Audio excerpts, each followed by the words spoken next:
अनुच्छेद 14 में। तो अनुच्छेद 14 पढ़ते समय हम इन 2 लाइनों की ही विस्तार करेंगे बस। आपका अनुच्छेद 14 की भाषा हो गई कि ये लिखा हुआ है 14 में। अब हमें ये समझना है कि ये जो लिखा हुआ है इसका मतलब क्या है। विधि मानी कानून, और समक्ष मानी सामने, और समता मानी समानता। कानून के सामने सबके साथ समान व्यवहार होगा। लेकिन जब ये लाइन जो ली गई थी ये इंग्लैंड से ली गई थी, ये ब्रिटेन के संविधान से ली गई थी, और इस लाइन को एक नकारात्मक लाइन के तौर पर संविधान में देखा जाता है। ये इंग्लैंड से ली गई थी और ये जो लाइन है ना, ये लाइन नेगेटिव लाइन है, यानी कि ये संविधान में नकारात्मकता का भाव देता है। विधि मानी कानून, समक्ष मानी सामने, कानून के सामने समता मानी समानता। ये लाइन इंग्लैंड से ली गई थी। अब इसमें नेगेटिविटी कैसे है, नकारात्मक कैसे हो गया ये? यहां नकारात्मक होने के लिए ना, नहीं, इस तरह के शब्द आते हैं। इंग्लिश में बोलूं तो नो, नेवर, नथिंग, इस तरह के शब्द आने चाहिए, तो ही तो नेगेटिव होगा ना वो। विद कानून के सामने सब समान होंगे और किसी के साथ भेदभाव नहीं हो सकता, भेदभाव नहीं हो सकता। कौन भेदभाव नहीं करेगा? तो ये दोनों लाइनें जो है वो किसको निर्देश दे रही है? तो दोनों लाइनें राज्य को निर्देश दे रही है। और राज्य का अर्थ जो है वो आपने पढ़ लिया था जब आपने अनुच्छेद 12 पढ़ा था, तो राज्य की परिभाषा पढ़ी थी कि राज्य क्या है। राज्य का मतलब स्टेट गवर्नमेंट नहीं है, राज्य का अर्थ क्या है ये आपने अनुच्छेद 12 में पढ़ लिया था। कहने का अर्थ यह है कि राज्य भेदभाव नहीं करेगा किसी के भी सामने। किस आधार पर? कानून के सामने। कानूनी रूप से किसी के साथ कोई भेदभाव नहीं किया जाएगा। अगली लाइन है विधि, विधि वही कानून, और कानून का समान संरक्षण। ये वाली जो लाइन थी ये अमेरिका के संविधान से ली गई थी, और ये जो लाइन है ये नेगेटिव नहीं है, ये लाइन पॉजिटिव लाइन है, सकारात्मक लाइन है ये। इसका अर्थ ये है कि कानून जो है वो सबके साथ समान व्यवहार करेगा। लेकिन यहां आपको समझने का जो बिंदु है वो ये है कि समान व्यवहार जो करेगा वो समान व्यवहार होगा कब? जब परिस्थितियां समान होगी। तो समान व्यवहार कब होगा? जब परिस्थितियां भी क्या होगी? समान होगी। तो समान परिस्थिति में ही समान व्यवहार होगा। अगर परिस्थिति असमान हुई तो समान व्यवहार की गारंटी नहीं है। अब बोले परिस्थिति असमान कैसे हो सकती है? एक व्यक्ति ने चोरी की है और एक व्यक्ति ने मर्डर किया है, तो आप कहेंगे कि कानून की नजर में तो सब समान है, दोनों ही अपराधी है, दोनों अपराधी है ना, तो कानून के अनुसार तो दोनों के साथ समान व्यवहार होना चाहिए। लेकिन नहीं होगा। समान क्यों नहीं होगा? परिस्थितियां समान नहीं है। एक ने खून किया है, एक ने चोरी की है। तो परिस्थितियां जब समान है तो कानून आपको समान ही फैसला देगा।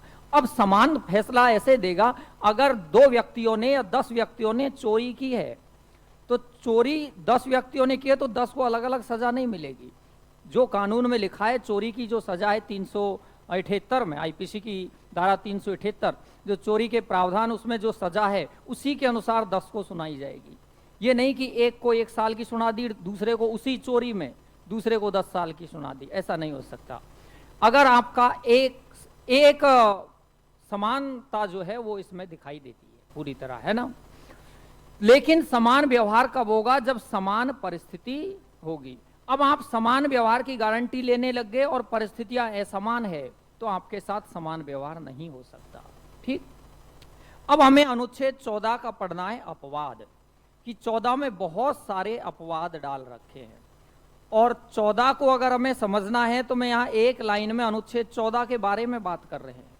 मैं 14 के बारे में ये कह दूं कि ये जो 14 है ना, ये भारतीय संविधान का जो मूल ढांचा है उसमें शामिल है।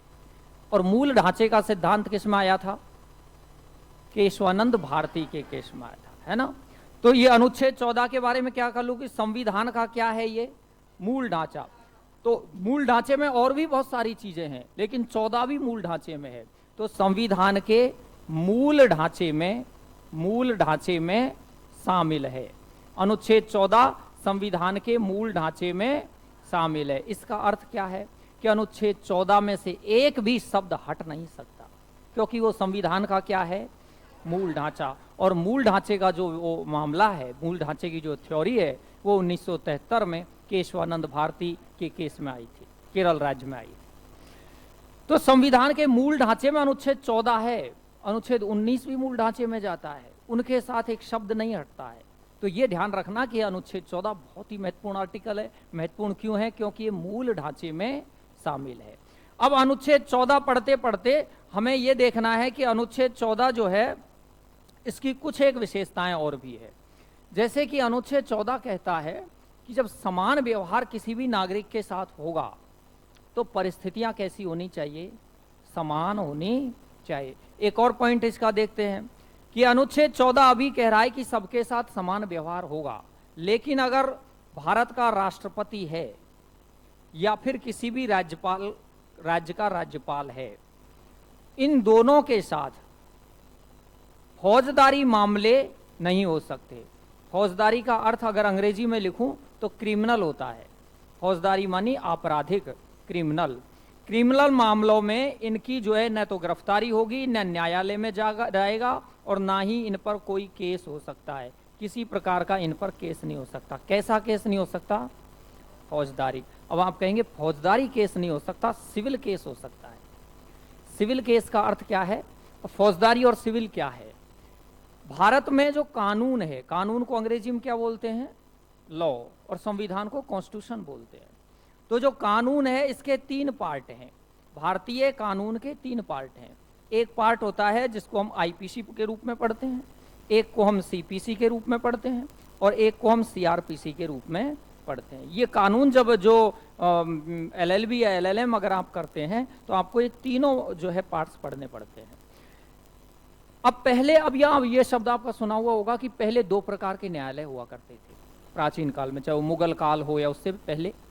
एक होता था फौजदारी न्यायालय और एक होता था दीवानी न्यायालय। अब इन दोनों का अर्थ क्या है?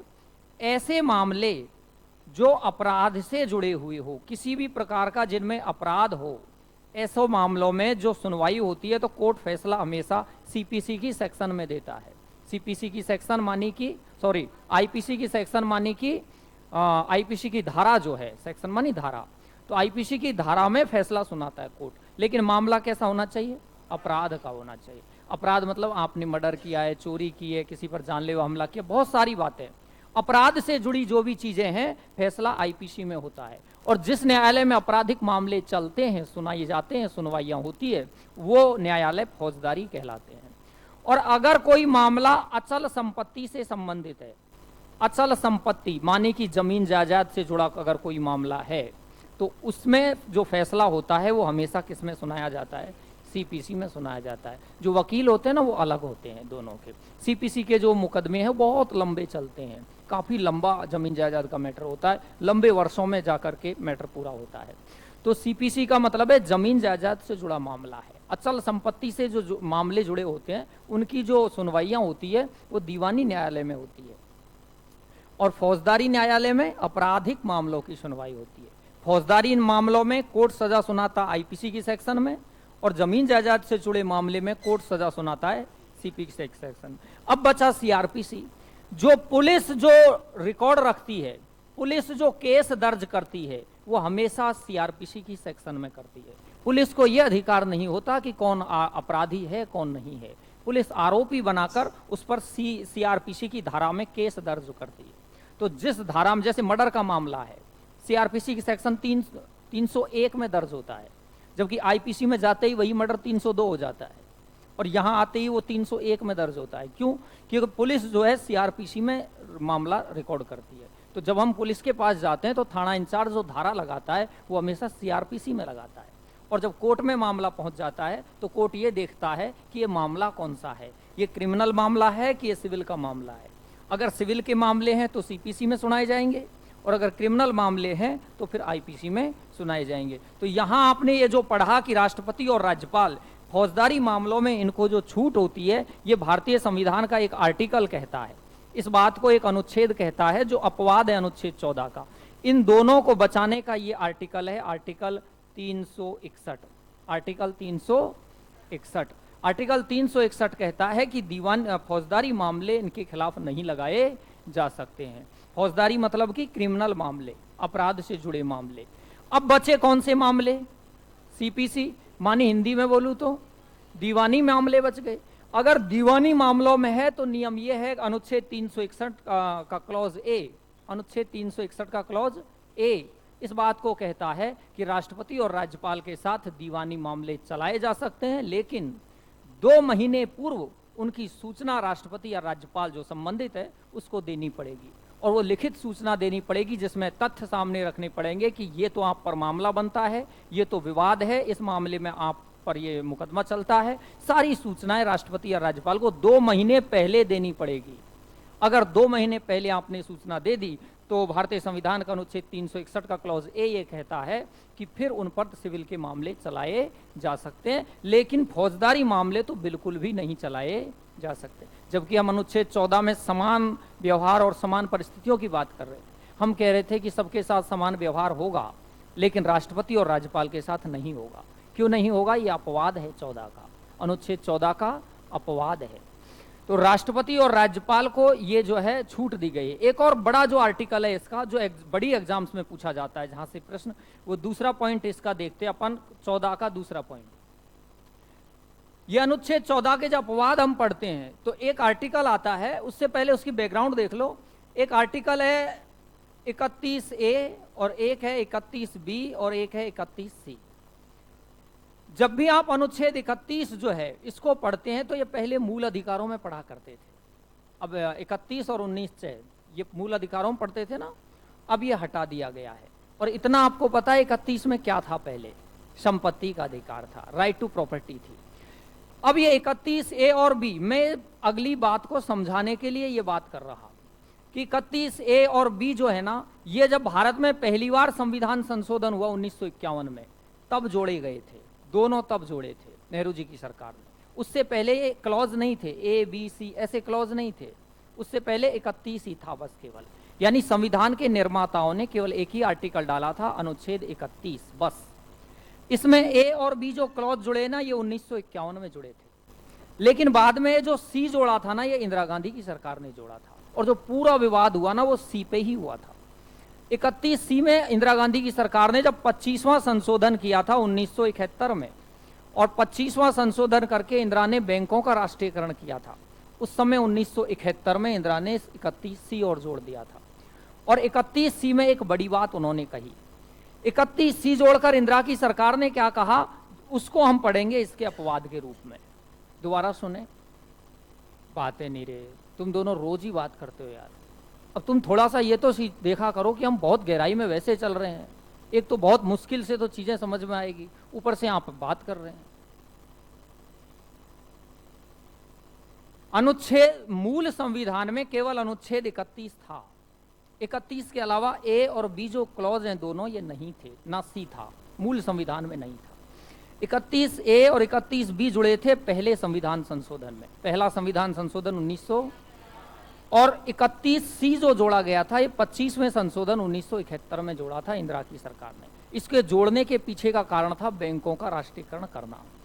अब जब ये जोड़ा ना 31C, तो 31C में क्या कह दिया था कि ये 31C जो है ये कहता है कि अनुच्छेद 39 के बारे में बात करता है। अब आप अनुच्छेद 39 को अगर जानते हो तो जब नीति निर्देशक तत्व पढ़ते हैं तो अनुच्छेद 36 से लेकर अनुच्छेद 51 तक जाते हैं। 36 से लेकर कहां तक जाते हैं?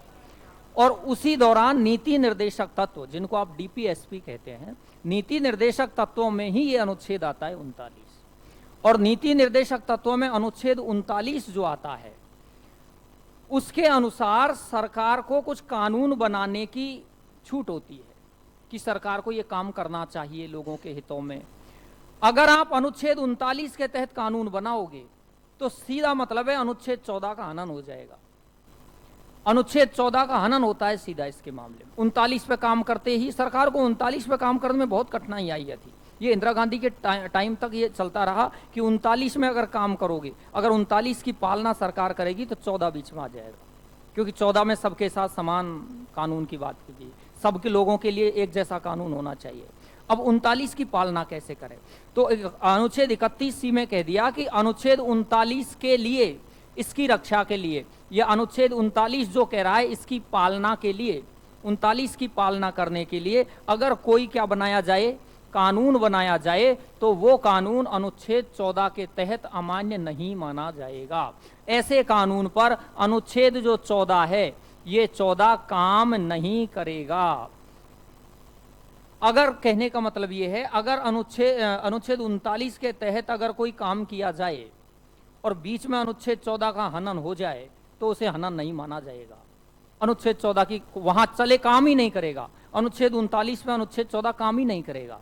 और अनुच्छेद 39 की पालना के लिए सरकार ऐसा भी कानून बना सकती है जो अनुच्छेद 14 के खिलाफ हो। यानी अनुच्छेद 14 के क्या खिलाफ जाया जा सकता है? जाया जा सकता है, लेकिन किसके तहत कानून बने? 39 के।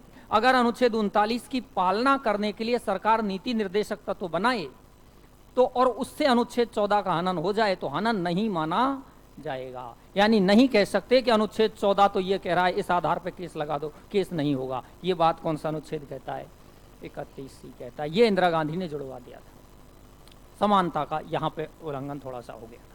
और अनुच्छेद 14 के अपवाद क्या कहते हैं? कहता है कि अगर कोई विदेशी व्यक्ति है, जैसे कोई राजनयिक है, विदेश में है, तो उसके साथ आप भारतीय कानून के अनुसार उसको सजा नहीं दे सकते, क्योंकि वो मामला ही विदेश का है। तो उसको कानून, जो सजा लगेगी ना, वो आपके कानून से नहीं लगेगी। आप कह दोगे कि एक भारतीय के साथ और विदेशी के साथ तो भेदभाव हो गया। भेदभाव होगा, क्योंकि अगर विदेशी का मामला है तो इंटरनेशनल कोर्ट ऑफ जस्टिस, अंतर्राष्ट्रीय न्यायालय द हेग नीदरलैंड में, वहां केस चलेगा। और वहां जो नियम आएंगे, जो कानून आएंगे, वो अंतर्राष्ट्रीय कानूनों के तहत मुकदमा होगा। दूसरी बात, अगर मान लिया जाए कि कोई यूएनओ का अधिकारी है, संयुक्त राष्ट्र संघ का कोई अधिकारी है, कर्मचारी है, यूएनओ का कोई मामला है, या उसकी एजेंसियों के कोई मामले हैं, यूएनओ के बहुत सारे और भी तो उपागम होते हैं, यूनेस्को वगैरह। तो यूएनओ का अगर कोई अधिकारी है, उसके तहत मुकदमा भारतीय कानून से नहीं लगेगा, यूएनओ के कानून से लगेगा, अंतर्राष्ट्रीय कानून से लगेगा। तो अंतर्राष्ट्रीय कानूनों को इसमें 14 में नहीं लाओगे आप। 14 केवल भारतीय कानून की बात करता है। एक बड़ी विशेषता 14 की यह है कि अनुच्छेद 14 भारतीय नागरिक को जितनी समानता देता है, उतनी ही समानता विदेशी को भी देता है। यानी अनुच्छेद 14 में जो शब्द है, वो शब्द है व्यक्ति, उसमें नागरिक नहीं है। नागरिक शब्द है ही नहीं अनुच्छेद 14 में। अनुच्छेद 14 व्यक्ति के लिए है, और व्यक्ति में भारतीय भी हो सकता है और विदेशी भी हो सकता है। तो दोबारा समझे, अनुच्छेद 15, 16, 17 और 18, समानता 14 से लेकर कहां तक है? 18 तक है ना। 14 से 18 तक अनुच्छेद 14 ही केवल सबके लिए है, बाकी 15, 16, 17, 18 केवल भारतीय नागरिकों के लिए है। तो जब समानता आप पढ़ते हैं 14 से 18 तक, तो ये बाकी अनुच्छेदों से 14 अलग है। अलग क्यों है? ये सबको गारंटी देता है समानता की, भारतीय नागरिक को भी और विदेशी को भी। लेकिन 15, 16, 17 और 18 केवल भारतीय नागरिकों को समानता देते हैं। देते तो वो भी समानता है, लेकिन वो केवल भारतीय नागरिक को देते हैं, और ये सबको समानता देता है। तो अनुच्छेद 14 सबके लिए है, क्योंकि इसमें नागरिक शब्द नहीं है, व्यक्ति शब्द है। अब दोबारा अनुच्छेद 14 को धीरे धीरे पढ़ें, मतलब 10-20% तो आया ना समझ में। अब धीरे धीरे पढ़े अपन। विधि के समक्ष समता, विधि मानी कानून, और समक्ष मानी सामने, और समता मानी कानून के सामने सब लोगों के साथ समान व्यवहार होगा, असमान व्यवहार नहीं हो सकता। कानून के सामने सबका व्यवहार समान होगा, गरीब हो, अमीर हो, ऊंचा हो, नीचा हो, जाति के आधार पर, धर्म के आधार पर, किसी भी आधार पर किसी के साथ कोई भेदभाव नहीं किया जा सकता। ये जो ली गई है लाइन, ये लाइन कहां से ली गई है? इंग्लैंड से ली गई है। दोनों लाइनें दिखने में एक जैसी है, पर दोनों में समरूपता दिखाई देती है नहीं। दोनों समरूप नहीं है, एक दूसरे से थोड़े बहुत अलग भी है, कमोवेश अंतर है दोनों लाइनों में। दोनों समान होती तो एक ही लाइन डालते ना, दो क्यों डालते? लेकिन दोनों में अंतर है थोड़ा बहुत। विधियों का समान संरक्षण का अर्थ है कि कानून जो है वो समान परिस्थिति में समान व्यवहार करेगा। यह समानता कब देता है? जब परिस्थितियां समान होती है। समान परिस्थितियों में ही समान व्यवहार है। अगर परिस्थितियां विपरीत है या परिस्थितियां अगर अलग है, तो काम व्यवहार भी कैसा हो सकता है? अलग हो सकता है। ये अमेरिका से ली गई है लाइन, ये पॉजिटिव लाइन है। समान व्यवहार में ही क्या होगी, समान परिस्थिति होगी। समान परिस्थिति है तो समान व्यवहार है, और अगर परिस्थितियां असमान है तो व्यवहार भी असमान हो सकता है। अगला कह रहा है कि संविधान के मूल ढांचे में शामिल है। आपका 15-16 मूल ढांचे में नहीं है, लेकिन 14 जो है वो मूल ढांचे में शामिल है। इसलिए भी 14 महत्वपूर्ण आर्टिकल है, क्योंकि ये basic structure of the constitution में इंक्लूड है।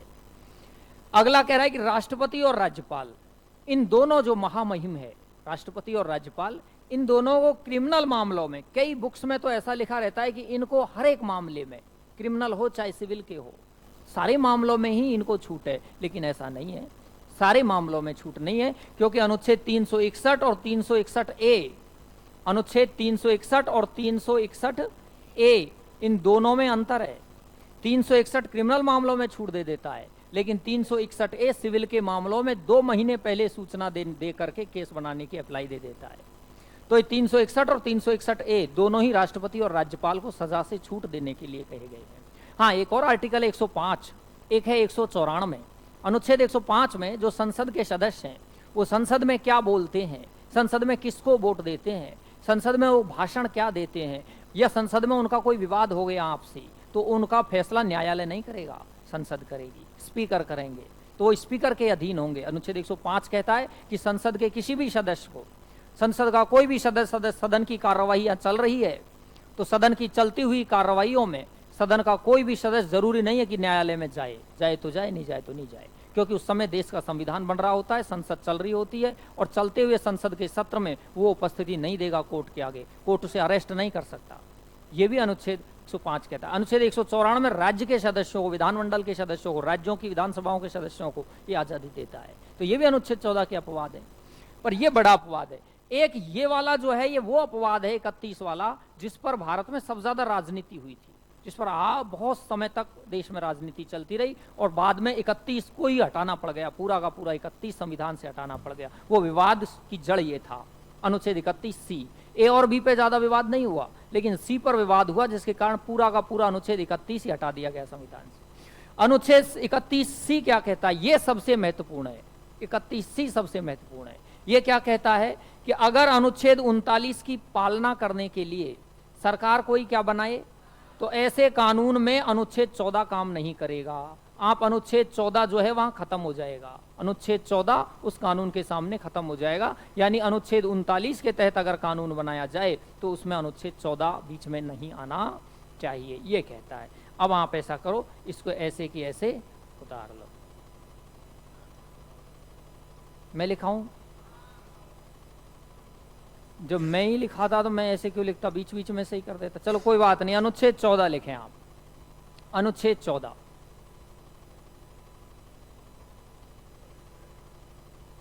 कुछ चीजें मैं यहां भी खा भी गया अभी भी, है ना, क्योंकि अब बहुत ज्यादा हो जाएगा। अब कभी अगली बार पढ़ोगे तब कुछ और नई चीजें जोड़ेंगे, अभी तक बहुत है, ये इतनी ही बहुत है ना। तो जब भले ही समझ में ही नहीं आए वहां बातें ही होने लग जाए, है? अभी नहीं आ रहा। तो अनुच्छेद 14 में लिखें, विधि के समक्ष समता, विधि के समक्ष समता।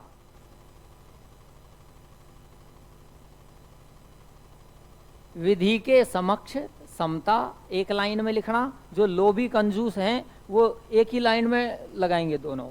एवं अगली लाइन में लिखना, विधियों का समान संरक्षण, विधियों का समान संरक्षण, विधियों का समान संरक्षण। अब पहली लाइन लिखी थी, उसके आगे लिखना इंग्लैंड, समझ जाओगे इंग्लैंड से लिया गया है ना, इंग्लैंड। और दूसरी लाइन के आगे क्या लिखोगे, अमेरिका। यानी अगर आपसे प्रश्न बने कि विधियों का समान संरक्षण कहां से लिया गया है, तो अमेरिका के संविधान से लिया है। और ये जो विधि के समक्ष समता है, ये इंग्लैंड के संविधान से ली गई है। कोई दिक्कत नहीं यहां तक। अब समान व्यवहार कब होगा, जब परिस्थितियां समान होगी, यानी समान परिस्थितियों में ही समान व्यवहार होगा। तो स्टार बना के लिखें अगली लाइन पे, स्टार बना के, समान परिस्थितियों में समान व्यवहार होगा, समान परिस्थितियों में समान व्यवहार होगा। समान परिस्थितियों में समान व्यवहार होगा। अगले पॉइंट पे स्टार बना के लिखें, यह अनुच्छेद संविधान के मूल ढांचे में शामिल है। यह अनुच्छेद संविधान के मूल ढांचे में शामिल है। अब मूल ढांचा आते ही आपको कौन सा मुकदमा याद आ गया? केशवानंद भारती बनाम केरल राज्य। कब आया था मुकदमा? 1973 में। 1900। अब अगर मुझे ये बता दो कि इस मुकदमे का जो निर्णय दिया वो तत्कालीन सीजीआई ने दिया, कौन थे? हाँ, जस्टिस SM सीकरी ने निर्णय दिया था। बहुत अच्छा है ना। अगला पॉइंट, अपवाद लिख रहे हैं अब। अनुच्छेद 14 के अपवाद। अनुच्छेद 14 के अपवाद। अनुच्छेद 14 के, ये अच्छे प्रश्न अपवाद से बनते हैं। अनुच्छेद 14 के अपवाद। और अपवाद में लिखें नंबर 1, पहला अपवाद। और पहले अपवाद में लिख रहे हैं अनुच्छेद 361 / अनुच्छेद 361A। अपवाद में लिख रहे हैं अनुच्छेद 361 / अनुच्छेद 361A। अनुच्छेद 361 / अनुच्छेद 361A। अब दोबारा सुन लें इस 361 को। 361 दो लोगों को, दो पदों पर बैठे व्यक्तियों को, एक राष्ट्रपति और एक, दोनों, राज्यपाल राज्य का प्रथम नागरिक और राष्ट्रपति राष्ट्र का प्रथम नागरिक, दोनों को सजा से छूट देता है। लेकिन जो सजा से छूट मिलती है वो सिविल के मामलों में नहीं मिलती, केवल क्रिमिनल मामले में मिलती है। सिविल यानी क्रिमिनल मामले मतलब कि फौजदारी मामलों में। फौजदारी मामलों में सेक्शन किसकी लगती है? IPC की। और सिविल के मामले होंगे तो CPC की। और पुलिस जो केस दर्ज करती है CRPC में दर्ज करती है। पुलिस केस किस में दर्ज करती है? CRPC में। पुलिस को केवल इन्वेस्टिगेशन करने का हक होता है, पुलिस को सजा सुनाने का हक नहीं होता। वो कोर्ट सजा सुनाता है। पुलिस तो केवल जांच कर सकती है मामले की। पुलिस तो केवल कोर्ट के मीडिएटर के रूप में काम करती है, कोर्ट के दूत के रूप में काम करती है पुलिस। तो पुलिस दर्ज करती है केस हमेशा CRPC में। अब फौजदारी मामलों में राष्ट्रपति और राज्यपाल को न्यायालय से सजा से छूट मिलती है। तो अनुच्छेद 361 361A के आगे लिख रहे हैं अपन, इन आर्टिकल्स के आगे लिख रहे हैं अपन, राष्ट्रपति एवं राज्यपाल को, राष्ट्रपति एवं राज्यपाल को फौजदारी मामलों में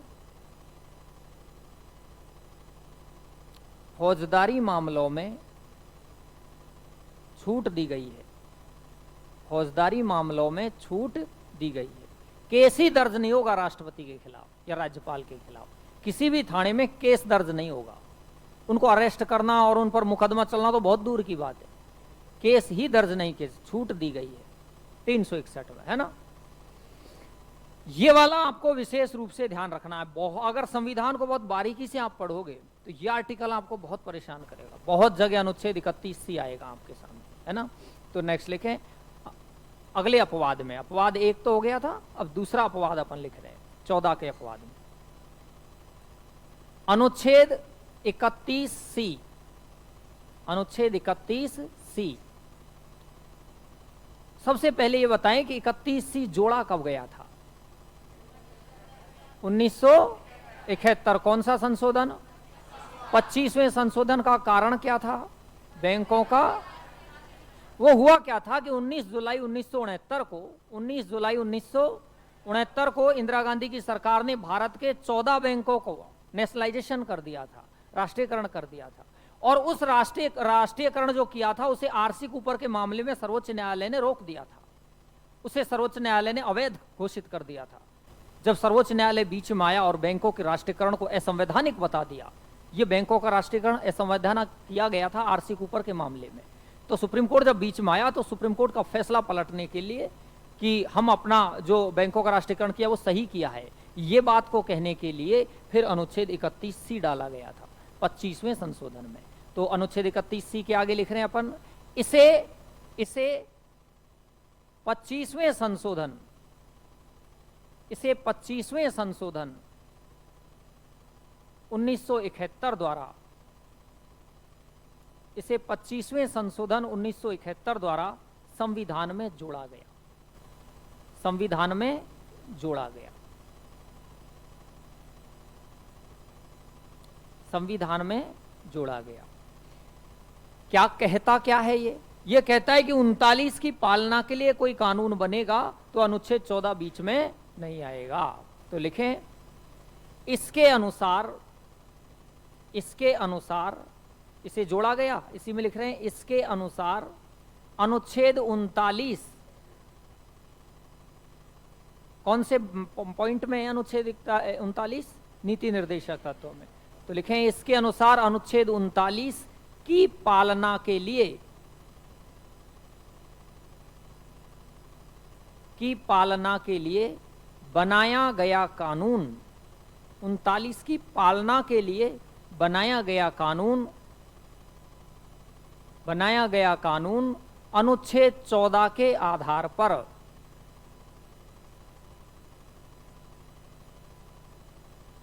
अनुच्छेद 14 के आधार पर अमान्य नहीं होगा, अनुच्छेद 14 के आधार पर अमान्य नहीं होगा, अनुच्छेद 14 के आधार पर अमान्य नहीं होगा, यह कहता है अनुच्छेद 14। ठीक, तो अब आप अनुच्छेद 14 से बताएं विधियों का समान संरक्षण किस देश से लिया है? आपने तो क्रम याद कर लिया उसका, है ना। तो विधियों का समान संरक्षण कहां से लिया है? और विधि के समक्ष क्षमता इंग्लैंड से ली गई है ना। लेकिन सबके साथ समान व्यवहार होगा, लेकिन कब होगा? जब समान परिस्थिति होगी तब होगा। इसके अपवाद में अनुच्छेद 31C और अनुच्छेद 361 आते हैं, है ना। अनुच्छेद 14 के बाद अनुच्छेद 15 देख रहे अपन। क्या अनुच्छेद 14 सबके लिए लागू है? तो ये लाइन आप लिख सकते हो कि 14 में स्टार बना के 14 पे लिख दो, अनुच्छेद 14, अनुच्छेद 14 भारतीय नागरिक एवं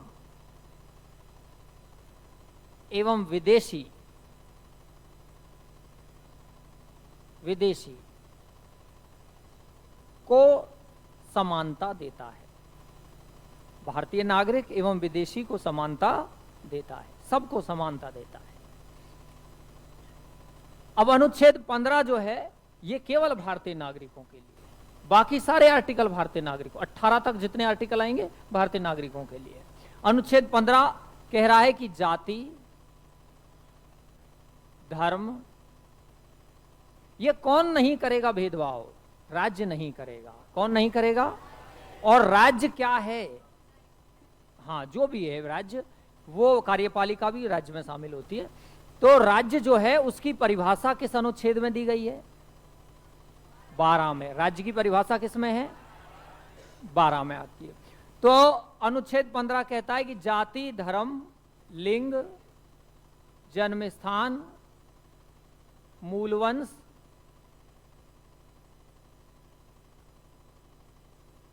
के आधार पर कौन नहीं करेगा भेदभाव? राज्य। राज्य क्या नहीं करेगा? भेदभाव नहीं करेगा। लेकिन इसमें क्या हुआ कि अनुच्छेद 15 जो है इसमें एक शब्द जोड़ा गया, केवल, यहां जोड़ दिया उसको, केवल जाति धर्म। अब केवल शब्द जुड़ते ही इसका दायरा कम हो गया, इसकी सीमा कम हो गई। केवल इन आधारों पर भेदभाव नहीं करेगा, और इनके अलावा और कोई आधार हुआ तो हो सकता है भेदभाव। इसमें एक केवल शब्द पर आगे जाकर बातें हुई कि अगर इसमें केवल नहीं होता तो इनके अलावा और भी आधारों पर भेदभाव नहीं हो सकता था। लेकिन इसमें केवल है तो स्पष्ट है कि केवल इन आधारों पर भेदभाव नहीं होगा, अन्य आधारों पर हो सकता है, अन्य आधारों पर हो सकता है, जैसे कि भाषा के आधार पर हो सकता है। इसका अपवाद निकालने बैठे तो अपन क्या कह सकते हो? भाषा के आधार पर भेदभाव हो सकता है, निवास के आधार पर भेदभाव हो सकता है, निवास के आधार पर भी क्या हो सकता है? भेदभाव हो सकता है। अब अनुच्छेद 15 जब आप पढ़ रहे हैं तो आप ये कह सकते हैं कि जो आरक्षण का जन्म हुआ, जो क्रीमिनल लेयर थ्योरी जो आई थी वो 15 से ही आई थी। एक बार सुन ले अनुच्छेद 15 को, लिखेंगे कम कम, जो महत्वपूर्ण है उसी को लिखेंगे, सुन लो एक बार। अनुच्छेद 15 में कई सारे क्लॉज हैं। अनुच्छेद 15 का क्लॉज 1 ये कहता है कि राज्य जो है ये इन आधारों पर भेदभाव नहीं करे। जो लाइन ऊपर दिख रही है ना, ये अनुच्छेद 15 के क्लॉज फर्स्ट की है। अनुच्छेद 15 का क्लॉज 1 जो है उसकी लाइन लिखी हुई है ऊपर। अनुच्छेद 15 का क्लॉज 2 ये कहता है कि किसी भी सार्वजनिक जो स्नानागार हो या सार्वजनिक कोई भी चीज हो, लेकिन वो सार्वजनिक चीज जो है वो सार्वजनिक होनी चाहिए। जब ज्योग्राफी पढ़ते हैं तो सार्वजनिक क्षेत्र पढ़ते हैं, वहां पे एक होता है निजी क्षेत्र, एक होता है सार्वजनिक क्षेत्र, एक होता है सहकारी क्षेत्र। सार्वजनिक का मतलब सरकारी, और निजी का मतलब प्राइवेट, और सहकारी का मतलब कोऑपरेटिव, जो सरकार भी है और प्राइवेट भी है, दोनों उसमें मिल जाते हैं। तो सार्वजनिक चीजों पर भेदभाव नहीं होगा, कोई भी सार्वजनिक, लेकिन वो सार्वजनिक का मतलब है सरकारी। या तो सरकारी है वो चीज, या फिर सरकार द्वारा उसको ग्रांट दिया जाता है, अनुदान दिया जाता है, सरकार से अनुदानित है, यानी यूं कह दूं कि प्रत्यक्ष या परोक्ष रूप से गवर्नमेंट से जुड़ी हुई है। ऐसी संस्था जिसमें गवर्नमेंट की भागीदारी है, जिसमें गवर्नमेंट का 1 रुपया भी लगता है। यानी अगर गवर्नमेंट द्वारा पोषित है, राज्य द्वारा पोषित है, या फिर वो है ही सरकारी, ऐसी चीजों में भेदभाव नहीं होगा। और बोले प्राइवेट चीजों में हो सकता है। तो अनुच्छेद 15 की तो धज्जियां उड़ाई जा रही थी, लेकिन वो निजी सेक्टर में, प्राइवेट क्षेत्र में, प्राइवेट स्कूल है वो भेदभाव कर सकती है, ये था इसमें। बाद में सुप्रीम कोर्ट को लगा कि ये तो गलत है, प्राइवेट सेक्टर में तो भेदभाव हो रहा है, अनुच्छेद 15 की धज्जियां उड़ रही है, क्योंकि इस अनुच्छेद 15 में लिखा है राज्य या राज्य द्वारा पोषित। अब तो प्राइवेट तो आ ही नहीं रहा उसमें। तब संविधान में संशोधन किया गया, और भारतीय संविधान में 93वां संविधान संशोधन 2005 में हुआ था। 93वां संविधान संशोधन 2005, और 93वें संविधान संशोधन 2005 में यह कहा गया कि अनुच्छेद 15 में एक क्लॉज और जोड़ दो। अनुच्छेद 15 में एक क्लॉज 4 जोड़ करके ये बात कह दी गई थी। 15 का क्लॉज 4, यहीं से निकला आरक्षण। और अनुच्छेद 15 के क्लॉज 4 जोड़कर उसमें ये बात कह दी कि प्राइवेट भी नहीं करेगा, प्राइवेट भी नहीं करेगा। फिर उसके बाद क्या हुआ कि आरक्षण मिला ईडब्ल्यूएस को, 10% आरक्षण मिला उसमें। फिर संविधान में संशोधन किया। और अगर मुझे ये बता दें आप, क्योंकि ये करंट का प्रश्न भी है, कि जो ईडब्ल्यूएस है, जो आर्थिक रूप से कमजोर सवर्णों को 10% आरक्षण दिया है, ये भारतीय संविधान का कौन सा संशोधन इसके लिए किया गया? 100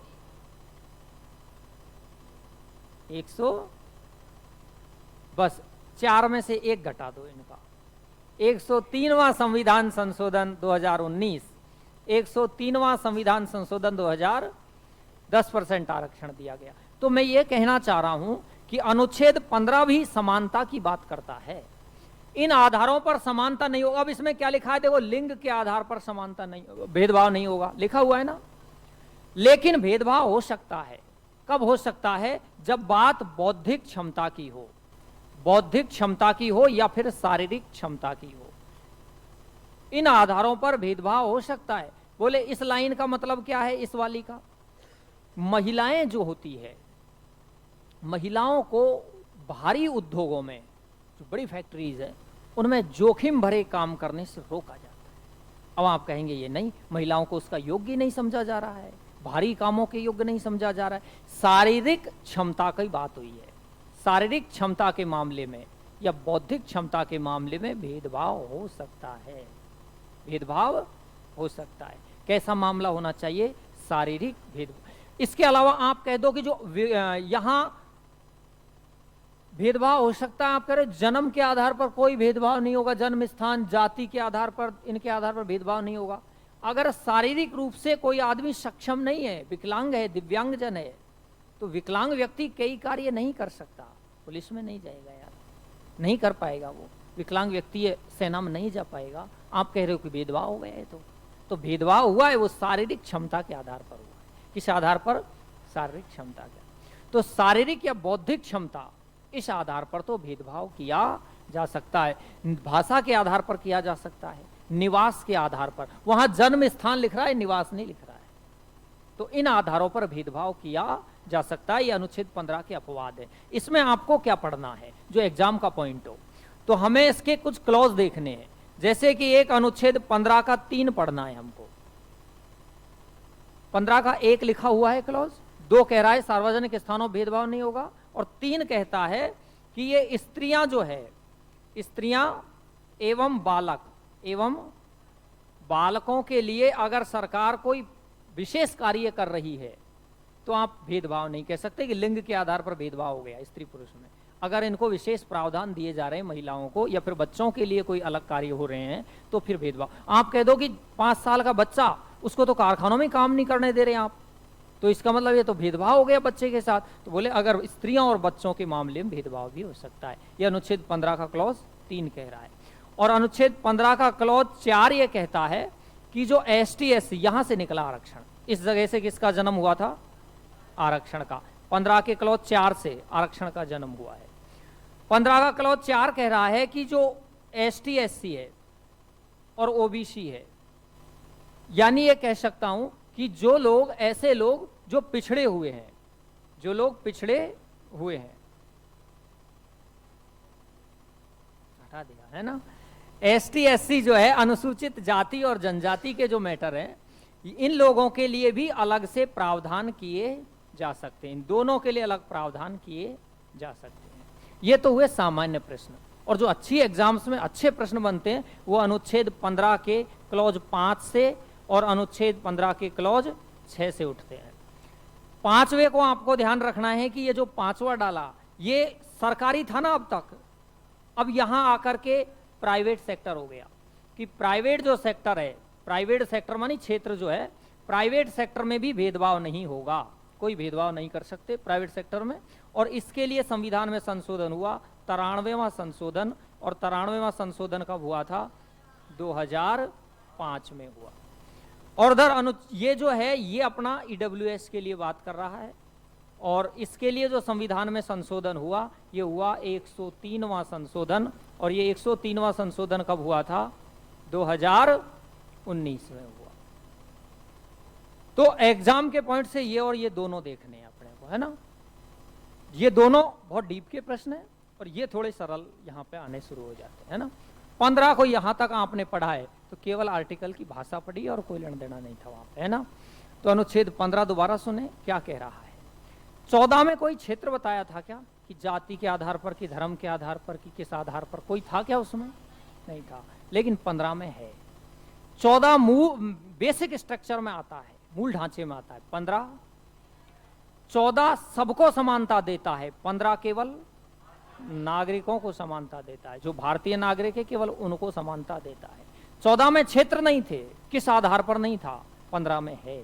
15 में लिखा है कि केवल इन आधारों पर, इन आधारों पर क्या नहीं हो सकता? भेदभाव नहीं हो सकता, केवल इन आधारों पर। कौन नहीं करेगा भेदभाव? राज्य। और अनुच्छेद 15 में पहले क्या था कि सरकारी क्षेत्र में भेदभाव, सरकार चीजों में भेदभाव नहीं होगा। सरकारी स्कूल है या सरकारी कुछ भी है उसमें भेदभाव नहीं होगा। लेकिन बाद में अनुच्छेद 15 का क्लॉज 5 जोड़ दिया और कहा कि ये प्राइवेट सेक्टर में भी नहीं होगा भेदभाव, प्राइवेट सेक्टर में भेदभाव नहीं होगा। इसके लिए अनुच्छेद 15 में क्लॉज 5 जोड़ दिया गया और कह दिया 93वें संशोधन में कि प्राइवेट सेक्टर में भी अब नहीं होगा भेदभाव। और अनुच्छेद 15 में क्लॉज 6 जोड़ा गया और इसके तहत EWS को 10% आरक्षण दे दिया गया। और ये कहा गया कि जो 10%, इस पर तो बड़ी बहस हुई EWS के आरक्षण पर सुप्रीम कोर्ट में, काफी लंबा 2019 बहुत केस हुए। और लास्ट में जाकर सुप्रीम कोर्ट ने अपना फैसला सुनाते हुए ये कह दिया कि अगर जो ये आरक्षण EWS दिया जा रहा है ये 50% की सीमा से बाहर भी हो सकता है। जो सामान्य परिस्थितियों में आरक्षण 50 से ज्यादा नहीं होगा, ये बात है ना। तो सामान्य परिस्थिति में ही तो नहीं होगा, अगर विशेष परिस्थिति में तो 50 से ज्यादा भी हो सकता है ना। लेकिन EWS जो है ये 50 से ऊपर की बाउंड्री क्रॉस कर रहा है तो भी क्रॉस कर सकता है, ये सुप्रीम कोर्ट ने 2019 के निर्णय में कहा। इसके अलावा यह भी कहा कि अनुच्छेद 15 के क्लॉज 6, इस जगह एक साथ ही निपटा दो। अनुच्छेद 16 का क्लॉज 6, दोनों में सेम एक ही बात है। 15 का और 16 का क्लॉज 6 जो है इन दोनों में है EWS, है ना। तो आप एक साथ ही पढ़ लो, 16 में पढ़ दोगे आगे की, वो यहाँ के यहाँ ध्यान रख लो, है ना, कि 15 के क्लॉज 6 में है EWS और 16 के क्लॉज 6 में EWS, दोनों में EWS ही है। चाहे 16 का क्लॉज 6 देख लो, चाहे 15 का क्लॉज 6 देख लो। यानी जब ईडब्ल्यूएस लगाया गया था तो कौन से आर्टिकल्स में सवर्णों को 10% आरक्षण मिला था? तो आप कहेंगे 2 अनुच्छेदों में, एक 15 के क्लॉज 6 में और एक 16 के क्लॉज 6 में आरक्षण इनको दिया गया था। ठीक है, उतार लोगे तो कोई दिक्कत है? ये उतार लो। तो चलो उतार लोगे, मुझे पता है तुम होशियार हो।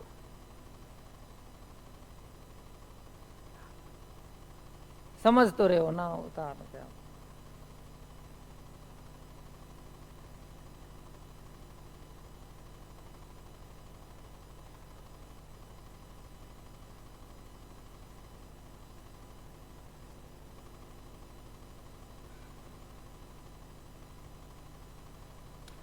कोई बात नहीं, ये जो डीप अपन पढ़ रहे हैं ये केवल मूल अधिकारों तक पढ़ेंगे, उसके बाद आपकी इच्छा पर छोड़ देंगे। आपका मन होगा तो अपन गहराई से पढ़ेंगे, नहीं वैसे भी निकल जाएंगे, है ना।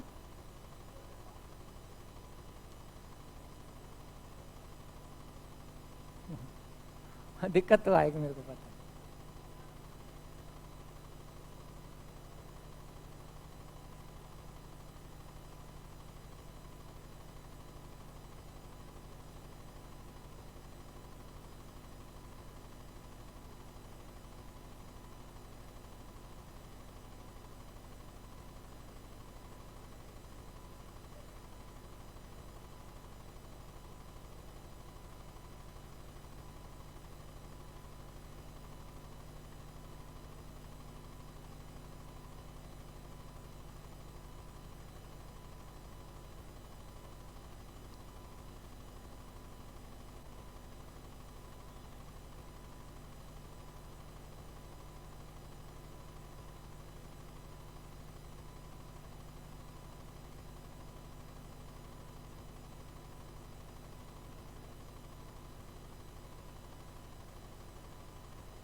और जो अपन ने अब तक पढ़ा है उसका टेस्ट अपने कल अपनी क्लास में रखेंगे, है ना, क्योंकि कल मैं नहीं आ पाऊंगा, तो अपन कल टेस्ट रखेंगे उसका।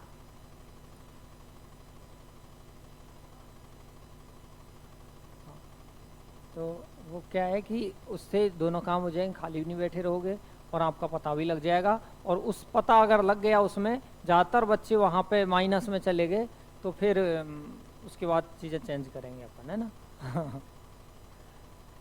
तो आप जो अब तक पढ़ा है वो पढ़ के आएंगे।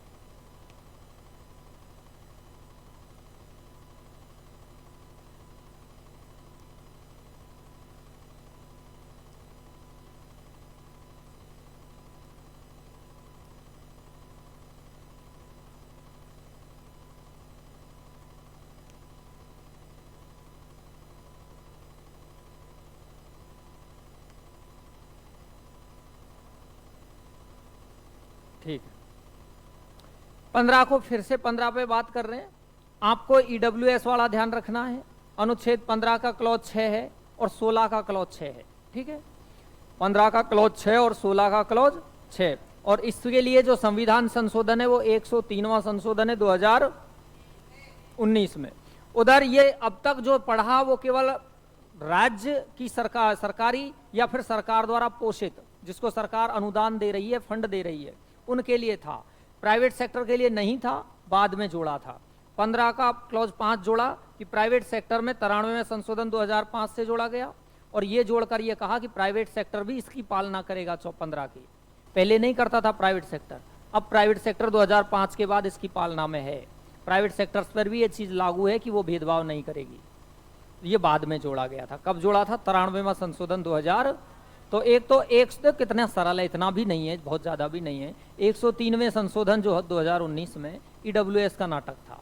ईडब्ल्यूएस के लिए 2 आर्टिकल हैं, एक 15 का 6 और एक 16 का 6। ठीक, और ये जो है प्राइवेट सेक्टर्स के लिए पहले लागू नहीं था, बाद में 15 का क्लॉज 5 जोड़ा गया और ये 93वें संशोधन में जोड़ा गया 2005 में। प्राइवेट सेक्टर्स पे भी 15 एप्लीकेबल हो गया, 15 काम उस पर देगा, बस कोई ज्यादा वो नहीं है। 15 के बाद अनुच्छेद कौन सा है? अनुच्छेद 16। क्या है इसमें? लोक नियोजन में अवसर की समता।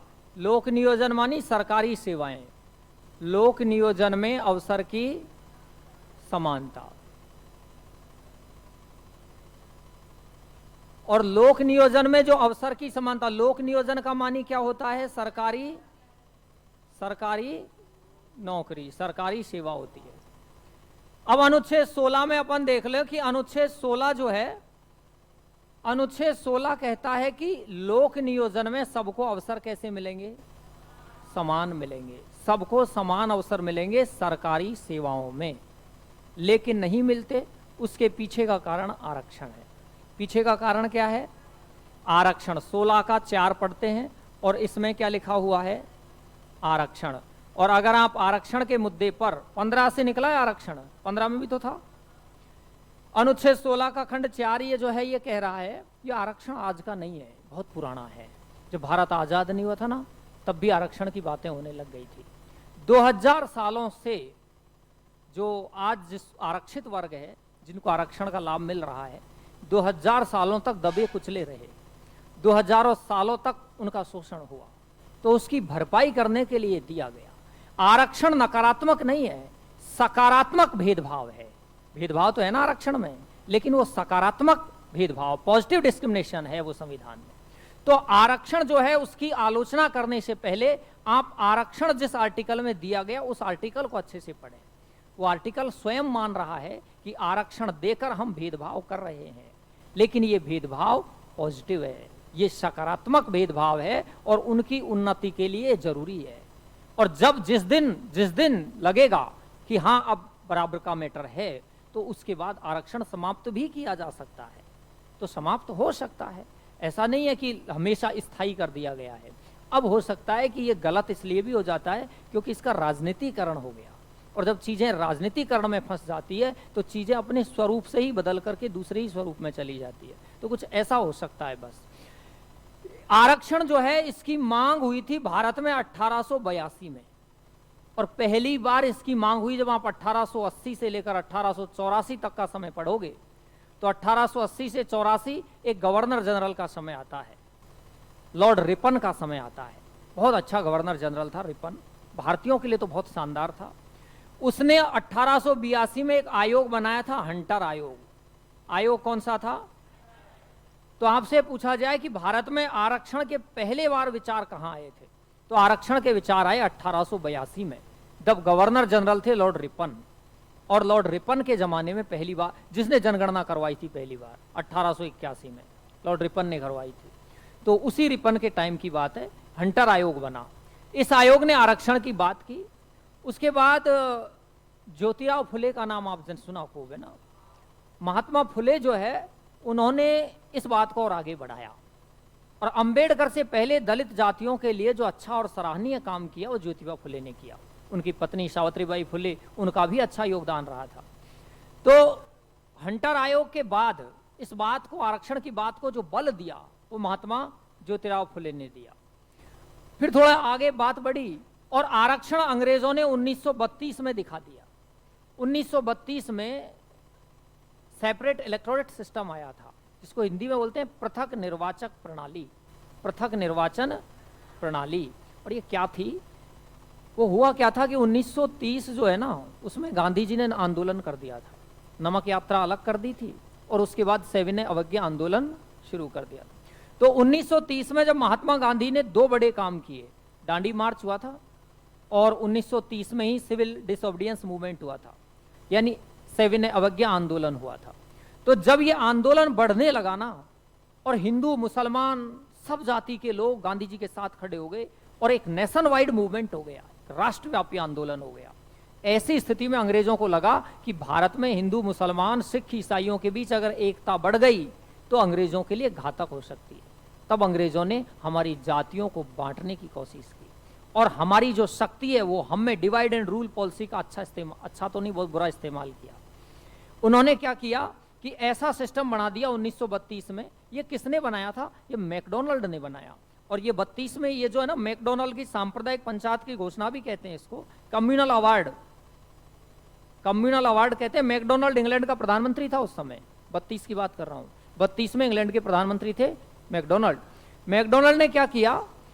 1932 में पृथक निर्वाचक प्रणाली के तहत हिंदू जो है कैंडिडेट अगर चुनाव में खड़ा होगा तो उसे केवल हिंदू ही कैंडिडेट वोट करेगा।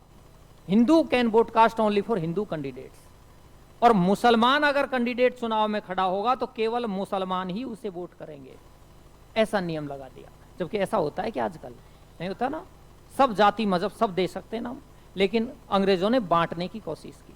गांधी जी को जब ये पता लगा, पूरे भारत में जब ये आया तो विरोध हुआ इसका कि तो भारत को बांट रहे हो तुम।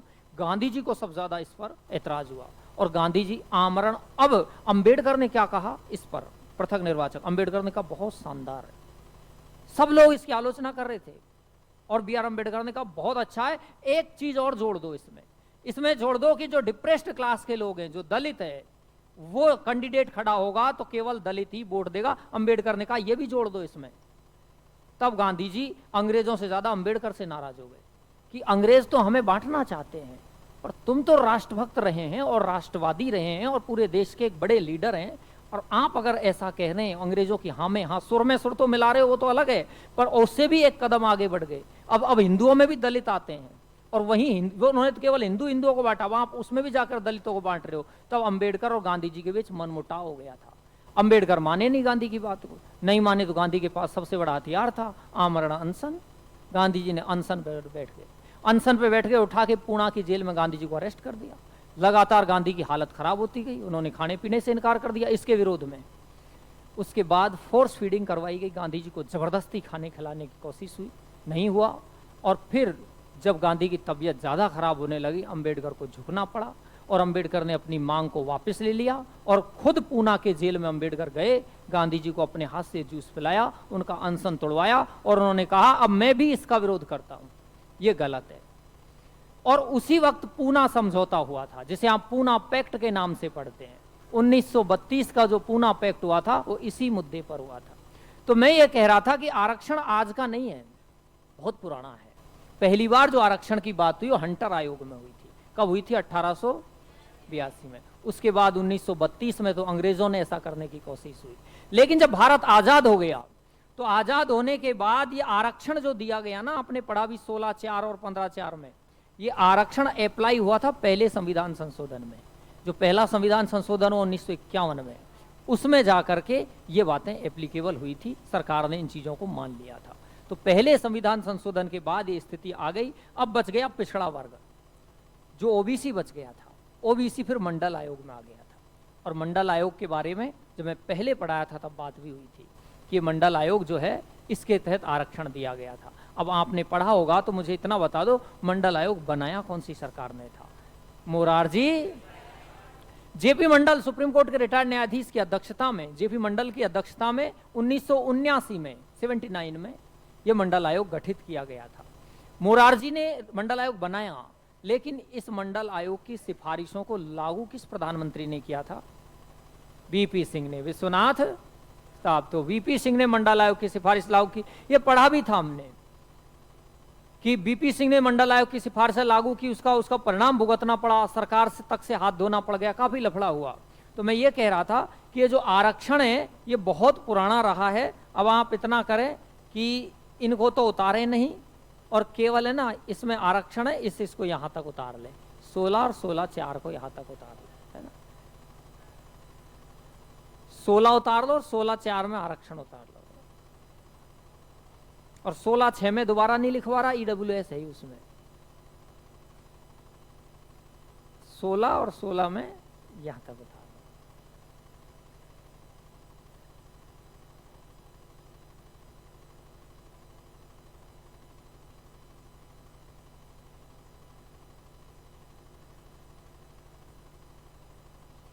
सत्रह में क्या है? 17 में क्या है? नहीं, 17 में है क्या चीज? अस्पृश्यता का निवारण, है ना।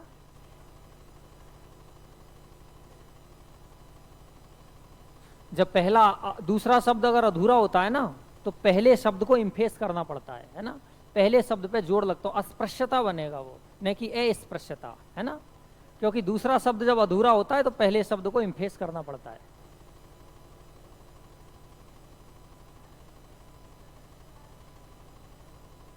अंबेडकर साहब थे, हाँ अंबेडकर साहब थे पहले विधि मंत्री, कानून मंत्री। लेकिन ये ध्यान रखना 1952 में अंबेडकर साहब ने पद से इस्तीफा दे दिया था। उसके बाद दोबारा बना दिया। 1955 में अंबेडकर ने दूसरी बार इस्तीफा दे दिया था। तो अंबेडकर साहब कानून मंत्री तो थे, लेकिन 2 बार अपने पद से इस्तीफा भी अंबेडकर ने दिया। इस इस्तीफे पर बहुत बात होती है, 52 में इस्तीफा दिया। 16 हो गया। 16 के बाद क्या है? अनुच्छेद 17। ये सरल है, और 17 को जानते हैं आप, क्या है इसमें? छुआछूत, अनटचेबिलिटी है, अस्पृश्यता का अंत है इसमें। अब ये जो अनटचेबिलिटी है, इरिडिकेशन ऑफ अनटचेबिलिटी आर्टिकल 17 में है। ये क्या कहता है कि अस्पृश्यता क्या है, अस्पृश्यता कहते किसको है? ना तो हमारे बाबा साहब की प्रारूप समिति या संविधान सभा या संविधान निर्मात्री सभा, कभी भी कहीं भी एक भी आर्टिकल पूरे संविधान में ऐसा नहीं है जो अस्पृश्यता की परिभाषा देता हो। संसद ने आज तक जितने भी नियम, कानून, अधिनियम बनाए, उनमें एक भी अधिनियम या नियम, कोई कानून ऐसा नहीं है जिसमें अस्पृश्यता की परिभाषा दी गई हो। यानी अस्पृश्यता की, छुआछूत की कोई परिभाषा संविधान में प्राप्त नहीं है। खुद बाबा साहब ने अनुच्छेद 17 में लिखा कि ये एक अपरिभाषित शब्द है जिसकी परिभाषा नहीं लगती। ये एक अपरिभाषित शब्द है, लेकिन इसे प्रसंज्ञानित किया जा सकता है, इसे समझा जा सकता है। हम समझते हैं कि छुआछूत किसको कहते हैं, लेकिन कोई परिभाषा छुआछूत की नहीं है। अब ये जो छुआछूत है, इसका अगर अंत हो गया, अस्पृश्यता का मतलब क्या होता है? अब देखो इसमें नाटक कैसे हुए। अभी कोरोना बीमारी आई, टच नहीं करना है, खुद सरकार ने कहा है इस बात को, तो अनुच्छेद 17 में केस लगा दो कि तो छुआछूत कर रहे हैं हमारे साथ में। हो सकता है ना। कई बीमारियां ऐसी होती है जो आप पढ़ते हैं साइंस में, संक्रमण से वो फैलती है, छुआछूत से बचते हैं, तो वो आदमी जाके केस लगा दे गवर्नमेंट में कि अनुच्छेद 17 का हनन हो रहा है, छुआछूत नहीं हो, ये लुकटाछी नहीं हो रहा है। कई बार आदमी मर जाता है घर में, ये उल्लंघन कैसे हो सकता है 17 का? जब आदमी शोक हो जाता है जिस घर में, उस घर में जाने से लोग कतराते हैं। शुभ अवसर के टाइम उस घर में, जैसे अपने घर में शादी हुई है, 1 साल तक अपन नहीं जाएंगे, किसी गमी में नहीं जाएंगे 1 साल तक, ऐसे कुछ 6 महीने नहीं जाते, ऐसे होता है। अब इस पे तो केस लग सकता है कि छुआछूत हो रही है यहाँ पर। तो कई आधारों पर छुआछूत हो सकती है ना। तो ये जो छुआछूत है, इसकी परिभाषा फैल गई, लोग तो छुआछूत को बहुत तरीके से लेने लग गए। तब सर्वोच्च न्यायालय ने एक मुकदमे में 1995 के आसपास सर्वोच्च न्यायालय ने एक रिकॉर्ड में एक बात कही। उन्होंने कहा कि अस्पृश्यता जो शब्द है, छुआछूत जो शब्द है, इसका शाब्दिक अर्थ नहीं लेना है, शाब्दिक अर्थ नहीं लगेगा, शब्द के अनुसार अर्थ नहीं लगेगा, वर्बल मीनिंग नहीं लगेगी। इसका जो अर्थ है ना, वो केवल और केवल आपको जाति से लेना है। ये जो जाति प्रथा जो है ना, उससे लेना है, जाति के आधार पर छुआछूत, ये कहना है आपको। हाँ, परिभाषा तो अभी तक नहीं है, लेकिन जब समझे ना इस शब्द को, जब हम समझते हैं इस शब्द को, तो इसे केवल किस आधार पर लेना है? जाति प्रथा के खिलाफ लेना है। अनुच्छेद 17 जाति प्रथा के खिलाफ बात करता है।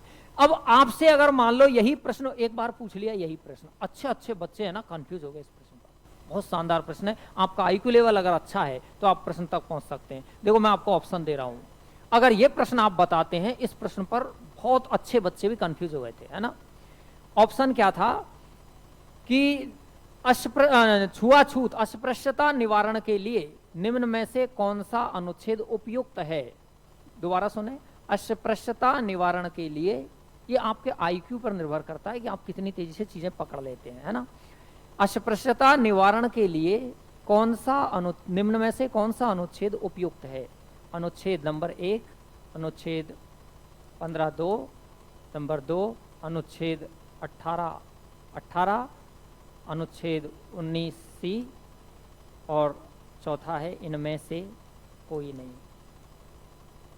क्या करोगे ऑप्शन में? इनमें से नन ऑफ दीज। अब बताओ इनमें, इस वजह से क्या करोगे आप? अब प्रश्न सुन लेना, प्रश्न सुन लेना, भाषा सुन लेना, प्रश्न की भाषा सुन लेना। निम्न में से कौन सा अनुच्छेद अस्पृश्यता निवारण के लिए उपयुक्त है? कोई नहीं, बिल्कुल गलत जवाब आपका, ये सही जवाब है ना। देखो कैसे। अब देखो, अभी मैं बात कर रहा था थोड़ी देर पहले, सार्वजनिक चीजों में कोई तरह भेदभाव नहीं किया जा सकता, है ना।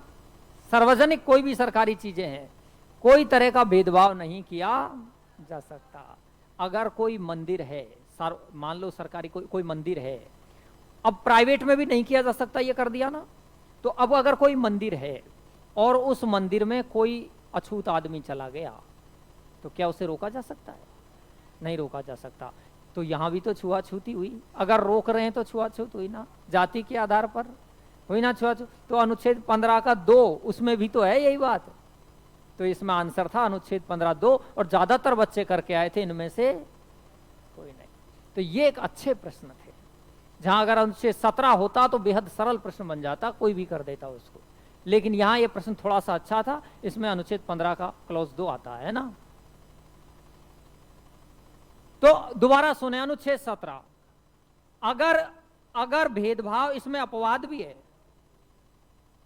अपवाद देखें इसमें अपवाद क्या लिखा? इसके अपवाद में लिखा एकमात्र अनुच्छेद, अनुच्छेद मतलब आर्टिकल, जिसका कोई अपवाद नहीं है, जिसका कोई अपवाद किसी भी तरह बर्दाश्ती नहीं हो सकती छुआछूत, कैसे भी जाति के आधार पर होनी चाहिए। मगर ये जाति के आधार पर छुआछूत कोई अपवाद नहीं है। अपने घर में भी कोई मंदिर बना रखा है और उसमें कोई अछूत आदमी प्रवेश कर गया और आपने कह दिया है तो मैंने बनाया है, मेरा है, इस मंदिर में वो नहीं जा सकता, जा सकता है, वो जा सकता है। आपके प्राइवेट में भी जा सकता है वो। क्यों जा सकता है? मंदिर पर्सनल नहीं है, भगवान पर्सनल नहीं है, भगवान सार्वजनिक हैं, सबके हैं, तो वहां आप नहीं रोक सकते। हाँ, आपने प्राइवेट घर बना रखा है, उसमें मत आने दो, उसमें मत आने दो, वो ठीक है। पर सार्वजनिक चीजों का ऐसा नहीं होना, जिस पर ईश्वर पर सिर्फ आपका एकाधिकार नहीं है, तो वहां हो सकता है। तो एकमात्र आर्टिकल, मूल अधिकारों के आर्टिकल की बात है, पूरे संविधान में से उठा हुआ आर्टिकल है ना, केवल मूल अधिकारों के टॉपिक में ये एकमात्र आर्टिकल है जिसका कोई अपवाद नहीं है, जिसका कोई अपवाद, इसमें कोई अपवाद नहीं है। किसी भी आधार पर छुआछूत बर्दाश्त नहीं की जा सकती। लेकिन इसमें केवल छुआछूत कैसी होनी चाहिए? जाति पर आधारित होनी चाहिए। अगर आप उसको दूसरे बीमारी पर आधारित करके ले आए तो वो नहीं चलेगा, जन्म पर आधारित करके ले आए तो नहीं चलेगा, मृत्यु पर आधारित करके ले आए तो नहीं चलेगा। क्योंकि जब किसी के जन्म होता है तो हम भी बोलते थे सोबड़ आ रही है, सोबड़, है ना, उसके घर में भी दिक्कत रहती है ना, तो छुआछूत हो सकती है ना। वो नहीं, वो सामाजिक जो चीजें हैं वो नहीं आएगी इसमें। केवल एक पॉइंट है, छुआछूत का अर्थ किससे है? जाति प्रथा से है, उसको रोकने के लिए बनाया गया। अब आपको यह देखना है कि सरकार ने इसके लिए कानून बनाया, सरकार ने अनुच्छेद 17 की पालना के लिए कानून बनाया। कानून आप जानते होंगे, बता भी देंगे, है ना। कब बना? 1955 में अस्पृश्यता निवारण अधिनियम बना, अस्पृश्यता निवारण अधिनियम बना। 1989 में एसटी/एससी शोषण के विरुद्ध अधिनियम बना। यह अधिनियम भी इसमें बनाया गया। 1976 में भी बना सिविल अधिकार संरक्षण अधिनियम, नागरिक अधिकार संरक्षण अधिनियम, नागरिक अधिकार संरक्षण अधिनियम। ये अधिनियम जो है, और ये वाला जो अधिनियम है ना 76 वाला, ये एक समिति है, इलाया पेरूमल समिति, इलाया पेरूमल समिति की सिफारिश के आधार पर बना। और ये वाला जो है ना 76 वाला, ये 55 से ही कनेक्ट है, 55 के अस्पृश्यता निवारण अधिनियम से थोड़ा कनेक्ट है ये वाला। और यह इलिया पेरूमल नाम की समिति इंदिरा गांधी ने बनाई थी संविधान संशोधन से पहले 76 में। उस समिति की रिकमेंडेशन के बेस पर ये इसको नागरिक अधिकार संरक्षण अधिनियम कर दिया गया था। हाँ, टाइम कितना हो गया? टाइम हो गया क्या? अपन ने कितनी बजे शुरू की थी? हो गया?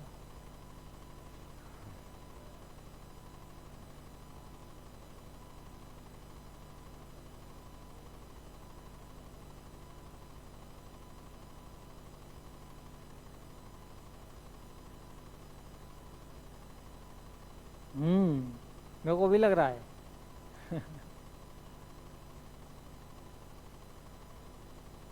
मूल अधिकार तक तो है ना, ऐसे बोर हो गए ना, पूछो मत, है ना। लेकिन अगर इसको अच्छे से अगर पूरा पॉइंट पढ़ लिया तो ये समझो कि आपने बहुत कुछ संविधान में पढ़ लिया।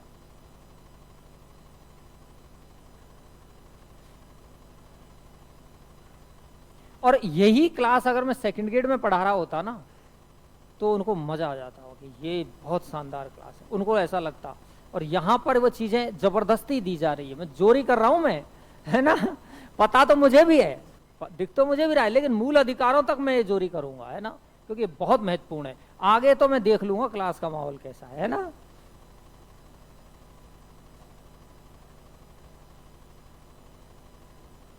अट्ठारह में क्या है?